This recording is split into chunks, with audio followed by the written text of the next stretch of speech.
Alright, welcome back to Adore Cream Prince videos.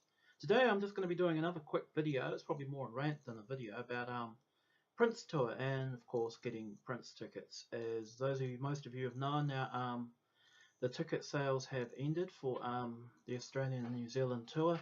I'm just going to talk quickly about trying to get tickets to go to the New Zealand shows. Now, 4 years ago when I went to see Welcome to Australia, I had to fly to Australia for that because Prince did not do a New Zealand tour. He claimed that the Vector Arena wasn't big enough for his stage, and he couldn't do it outdoors because Auckland in June is like basically Northern Hemisphere's December. It's not snowy, but it does rain an awful lot, and all those electronics and rain would probably not work together. Now, got my tickets, okay?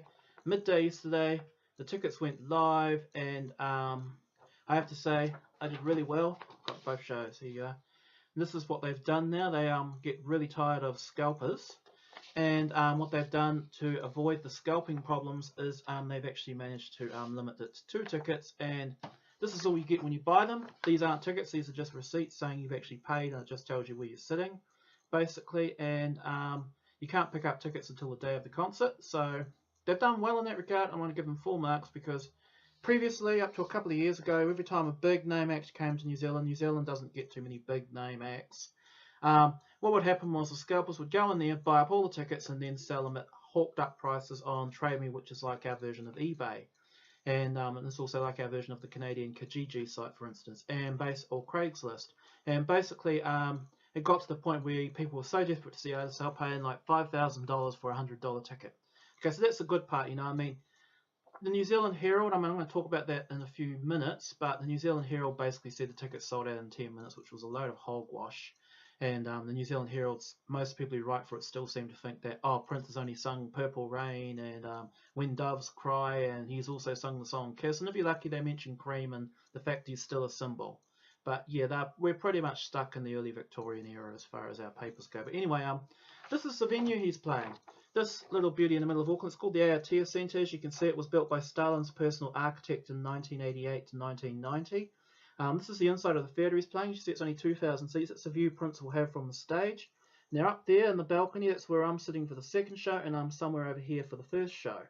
Okay, which is a shame because I really wanted to be down here. Now this front row here is a $1,000 unique fan experience. I know a couple of my mates are sitting in the middle row here. This is the stalls. I mean, the stalls are down here. That's a circle, and that's a balcony up top. As you can see, it's got really good acoustics. It's indoor. It's going to be a great show. This is what Prince is going to see from his piano, basically. And but now I want to talk about the bad stuff. I guess the good stuff. I'm going to the show. So, as I promised, Adore Cream will be doing reviews of both shows.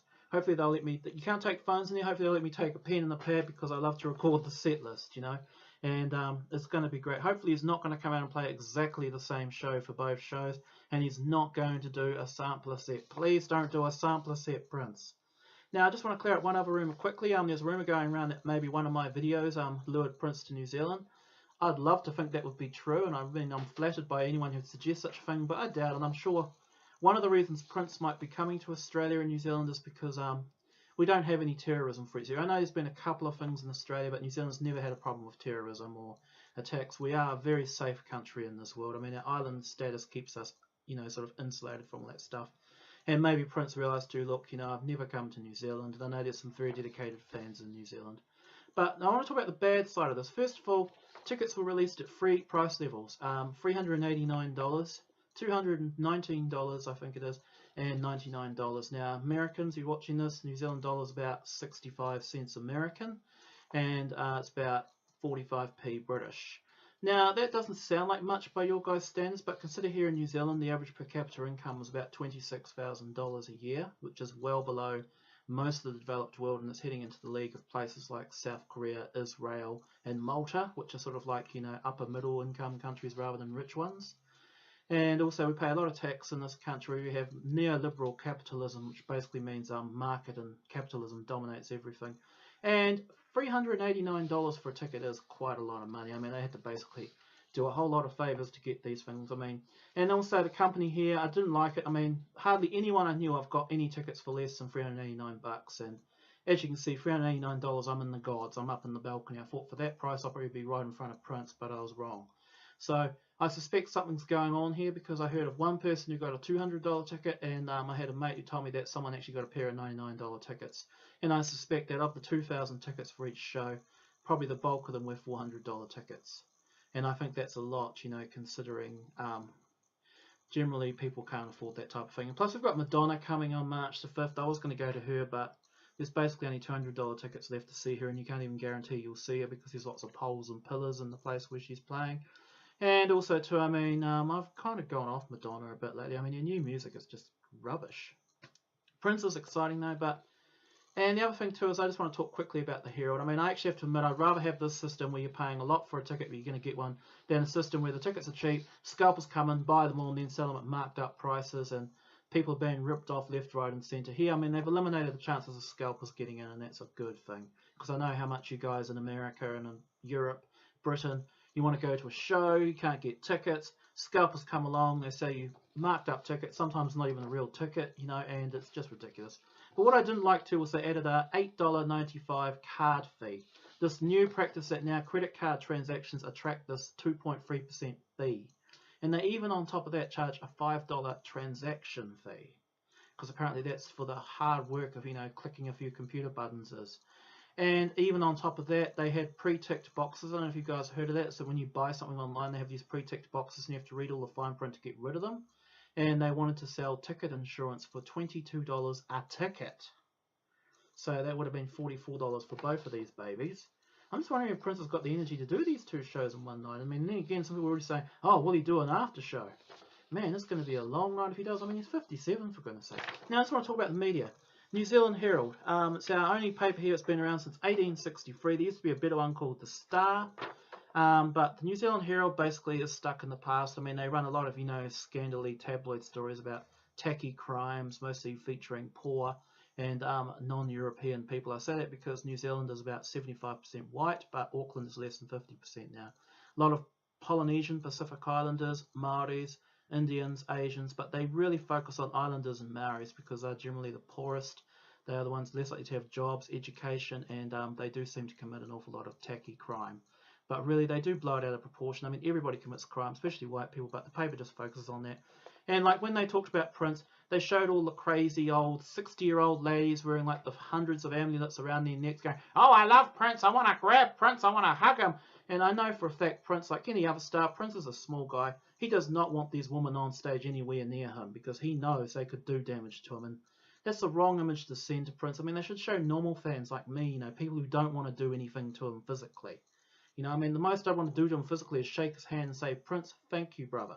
I wouldn't go up there and act like a crazed fan or faint in front of him or anything. I mean, he's a great musician, but at the end of the day, he is just a man, like everybody else, or just a woman. Sorry, I know I've got woman viewers that are like, oh, you're being sexist. But these women are like, oh my God, I love Prince so much. I just want to grab him. Oh, I love him. He's the greatest artist of all time. And, oh, please, give me a break. So there you are. That's a Tane's epic rant for the day. And again, you know, I mean, the news was the same thing. We've got an ignorant media here. We've got a guy here called Mike Hosking, who's a real dropkick, basically, but he's on the right-wing TV one station. He went, oh, you know, Prince fans are all fanatics, they're all crazy. Oh, and we can only name 3 Prince songs in the whole office. I'm like, really? And I bet you Purple Rain and Kiss was 2 of them. But anyway, there you go. I mean, they're going to be great shows. Hopefully, Mr. Prince, if you're watching this, please don't get put off by our country. We're not all that ignorant, you know. We've got some sophisticated and very suave people here, you know. I mean, a lot of the people I know, incredibly, most of them are Pākehā. You know, I mean, I'm probably about the brownest and gayest of the lot that you're going to find in this country, and that ain't saying much. But, you know, yeah, I'm still looking forward to it, but it's just these little things. And, of course, one thing that didn't help, and this is really going to get you guys angry at me, is there was even another rumour someone made up that Prince had died.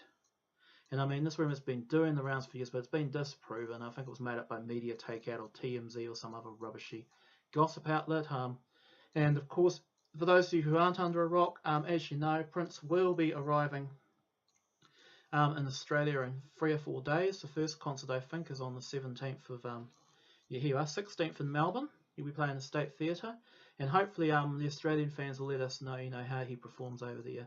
The Kiwi concert's not till February 24th, and yeah, like I said, I'm looking forward to it. And just quickly, our Door Cream videos, we've got some more cool stuff coming up for you after the review. we move into March, and March is going to be a big month because it's the anniversary of two very important Prince albums. First of all, 2006 was when 3121 came out, and then people say Musicology was a comeback. To me, 3121 was this huge comeback. And then, of course, at the end of the month, one of my favourite albums of all time, and I'm really going to go to town on this album, is Parade, which was released on March 31st, 1986, giving it its 30th birthday. And for those of you who kind of know me and know what I talk about on Facebook and everything else, I mean, I really love Parade. Parade is really one of my favourite albums. It's basically there behind Sign of the Times in 1999. And yeah, so take care, have a funky time, and next time I talk to you, I'll be talking about seeing this miracle of music called Prince.